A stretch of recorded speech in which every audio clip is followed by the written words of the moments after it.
sitting on my desk right now to review Trump administration's announcement that no Jeffrey Epstein client list exists. Are you still talking about Jeffrey Epstein? Donald Trump ने अपने mega या make America great again supporters के साथ पिछले कुछ दिनों में वही काम कर दिया है जो हर नेता कभी ना कभी अपने सपोर्टर्स के साथ करता ही है। सालों से अपने भक्तों को transparency, drain the swamp, outsider and Washington का जुमला सुनाते आया ट्रंप सालों से कहता रहा कि अगर मैं फिर से प्रेसिडेंट बना तो मैं जेफरी एप्स्टीन की क्लाइंट लिस्ट रिलीज कर दूंगा, जिससे दुनिया के सबसे बड़े बड़े नाम, बड़े बड़े चेहरे जेल में चक्की पीसेंगे क्योंकि उन्होंने मासूम बच्चों का शोषण किया, उन्हें एक्सप्लॉइट किया और उनके खुलासे से तो डेमोक्रेटिक पार्टी तबाह हो जाएगी क्योंकि एप्स्टीन के पीछे डेमोक्रेटिक पार्टी थी।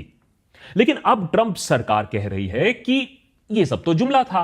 कल तक जो लिस्ट जस्टिस डिपार्टमेंट की पैम बॉन्डी के डेस्क पे था फॉर रिव्यू, आज वो लिस्ट गायब हो चुकी है।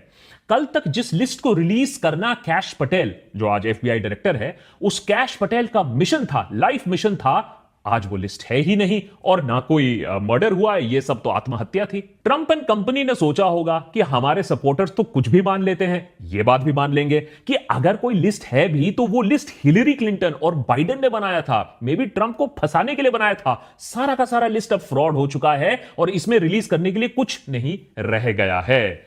एप्स्टीन के बारे में अब बातें करना छोड़ दो, ट्रंप कह रहे हैं, ट्वीट कर रहे हैं कि अरे ये सब छोड़ो, बड़े बड़े मुद्दे और हैं, आगे बढ़ो। लेकिन ट्रंप की सुगबुगाहट देखकर मैगा भी बोल रही है, क्या इलॉन मस्क ने जो गुस्से में लिखा था ट्विटर पर वो बात सच है? क्या ट्रंप का भी नाम इस कुख्यात एप्स्टीन लिस्ट में शामिल है? और क्या इसीलिए इस लिस्ट को अब परमानेंट तरीके से दफनाने की कोशिश की जा रही है? पहली बार मेगा बेस्ड डोनाल्ड ट्रंप को, एफबीआई डायरेक्टर कैश पटेल को और यूएस डिपार्टमेंट ऑफ जस्टिस की हेड पैम बॉन्डी को गलिया रही है, उन्हें नोच रही है, अपने सुप्रीम लीडर ट्रंप को चाइल्ड मोलेस्टर तक कह रही है।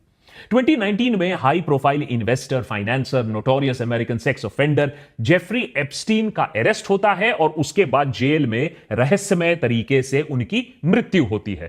पूरे देश को तब से इस बात पर यकीन है कि एप्स्टीन को मरवाया गया था क्योंकि वो चाइल्ड सेक्स ट्रैफिकिंग एक रिंग चला रहे थे और उसके क्लाइंट्स दुनिया के सबसे अमीर, सबसे शक्तिशाली लोगों में शामिल थे। ट्रंप जैसे रिपब्लिकन्स और खासकर की मेगा बेस उनका सालों से डेमोक्रेटिक पार्टी को इसके पीछे जिम्मेदार मानती है और यह बात कई बार हाईलाइट की गई है और रिपब्लिकन सरकार ने बार बार बोला है, पार्टी ने बार बार बोला है, एक बार हम सरकार में आ जाएंगे, इस लिस्ट को हम सार्वजनिक कर देंगे, पब्लिक कर देंगे। लेकिन फिर पिछले हफ्ते एफबीआई और डिपार्टमेंट ऑफ जस्टिस ने एक मेमो रिलीज किया कि इस केस से जुड़ी सारी उन्होंने इन्वेस्टिगेशन करके पाई है कि सारी कंस्पिरेसी थियरीज पर अब ताला लगा देना चाहिए। सरकारी मेमो के मुताबिक जेफरी एप्स्टीन के पास से बरामद की गई डॉक्यूमेंट्स में से किसी भी जांच एजेंसी को कोई भी तरीके का क्लाइंट लिस्ट नहीं मिला है जिससे कोई हाई प्रोफाइल क्लाइंट्स से लिंक निकले। साथ ही साथ डिपार्टमेंट ऑफ जस्टिस ने यह भी साफ कर दिया है कि एप्स्टीन की मौत एक सुसाइड थी, इससे ज्यादा और कुछ नहीं था, कोई मर्डर कंस्पिरेसी नहीं है। जाहिर सी बात है कि अमेरिकन पॉलिटिक्स में मानो भूचाल सा आ गया हो, खासकर कि तब जब सरकार की तरफ से उसी जेल से सीसीटीवी फुटेज रिलीज की गई जहां एप्स्टीन की आत्महत्या हुई थी, लेकिन फुटेज में कुल टोटल 1 मिनट मिसिंग है।